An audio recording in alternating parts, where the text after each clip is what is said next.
on commence par une histoire qui est très simple dans le spectacle. C'est une jeune adolescente qui arrive avec un recueil de poèmes de Rimbaud et qui me dit je comprends rien. Et moi je lui dis mais si, regarde quand même, c'est beau. Rimbaud c'est beau. Mais je suis capable de lui dire que ça, c'est-à-dire que je lui transmets rien. Comme si ensuite tout le spectacle ou le discours de Ceylan était là pour dire voilà, on va faire un chemin et on va approcher cette écriture-là qui a priori peut nous sembler très hermétique, alors qu'elle ne l'est pas du tout.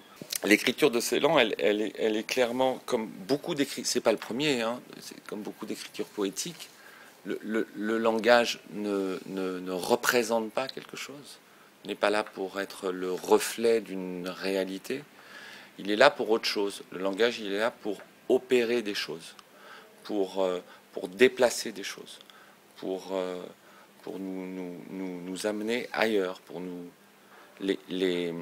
au fur et à mesure que Ceylan écrit, au fur et à mesure de son écriture, on voit bien qu'il y a une chose, on pourrait dire, de moins en moins figurative dans l'écriture. Ce non figuratif, c'est ce qui nous fait tous peur avec la poésie. Et c'est ça qui est très intéressant, parce que je pense que peut-être une des lignes du spectacle, et ça je peux le dire parce qu'on a commencé à le jouer, c'est cette fameuse chose de « oh là là, je comprends pas, c'est pas pour moi ». Je crois que un des gestes peut-être principaux du spectacle, c'est de dire bah, le problème n'est pas de comprendre, voilà. Le problème est de se laisser guider par la parole de Ceylan à travers ce discours, puisqu'il fait un vrai chemin dans le Méridien. Et voilà, on va faire un trajet, il va y avoir des petites montées, il va y avoir des petits sentiers là, bordés de ravins, mais si on continue à marcher, on va peut-être arriver à un endroit, à une vue assez belle, et on va tous dire « Ah ok, ça valait le coup ». Quand Ceylan dit le poème est tourné vers ce qui apparaît, voilà, le poème demande d'abord aussi notre attention aux choses. Il y a une très belle phrase dans le discours qui est « L'attention est la prière naturelle de l'âme ». Et peut-être que l'effet premier d'un poème sur notre sensation, vraiment, c'est de dire « Oula, il se passe quelque chose que je ne reconnais pas ». Et donc, la question tout de suite, c'est est-ce que je suis prêt à guetter, à attendre, ou est-ce que je dis tout de suite non, non, c'est pas pour moi.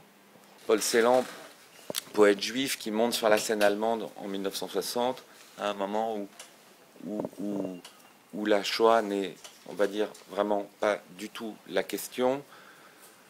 Donc il sait qui il a en face de lui, il sait à qui il s'adresse, il sait ce qu'il leur dit, et il va, évidemment, comme fait souvent Ceylan, il va beaucoup crypter son discours en espérant que tout ce qu'il ne dira pas, la part d'ombre, sera d'autant mieux entendu par son auditoire.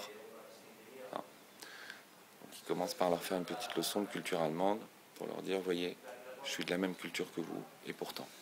Il y avait une façon de le faire qui était de dire, ok, comme ça c'est une hypothèse, on refait une boîte avec une scène, avec une salle des années 60, et moi-même je suis habillé en costume des années 60, pourquoi pas? Ça serait le truc de l'imitation, de la mimésis. Il se trouve que comme le poème, la poésie, celle de Ceylan, mais pas que celle de Ceylan, est une opération qui est contre la mimésis, qui est contre l'imitation. Voilà. On ne pouvait pas rentrer dans un truc comme ça. Le geste même du plateau ne pouvait pas être comme ça. Donc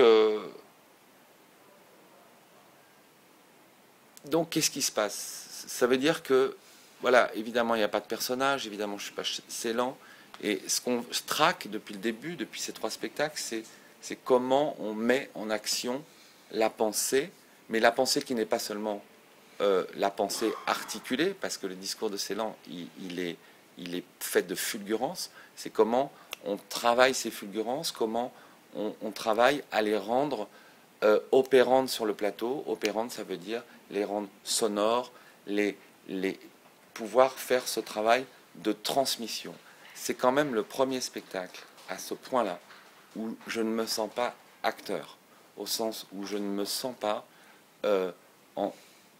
beaucoup moins que sur Serge Daney, par exemple. Ça serait difficile pour moi au jour d'aujourd'hui, mais il faut que je cherche ce que je fabrique avec ce discours de Paul Celan. Mais je ne me sens pas comme un acteur. Voilà. Je Je pense que ce spectacle, peut-être plus que les deux autres, il a été fait aussi dans l'envie vraiment de non seulement de faire connaître ce texte, que peu de gens connaissent évidemment, de transmettre quelque chose, mais peut-être plus qu'encore que les deux autres, de partager ce moment de ce que pourrait être la poésie, d'où ça vient, comment elle peut se partager avec les gens. Le terreau de la poésie de Celan, c'est évidemment l'ombre, le noir, puisque c'est une poésie qui se construit et qui s'invente à partir d'Auschwitz, à partir de cet événement-là.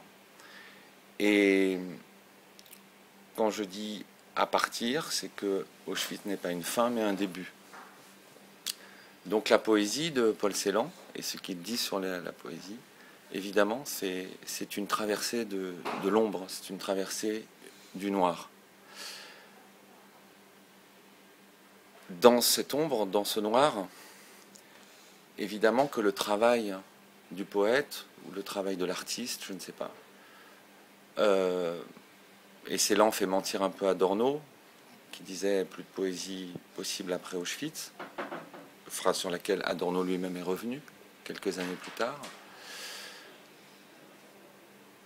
Ce que fait Celan avec le langage, c'est qu'il le fait repasser par l'ombre, par le noir, pour essayer de le remettre dans la lumière. On ne peut pas dire « Oh, la poésie, c'est joli », quoi.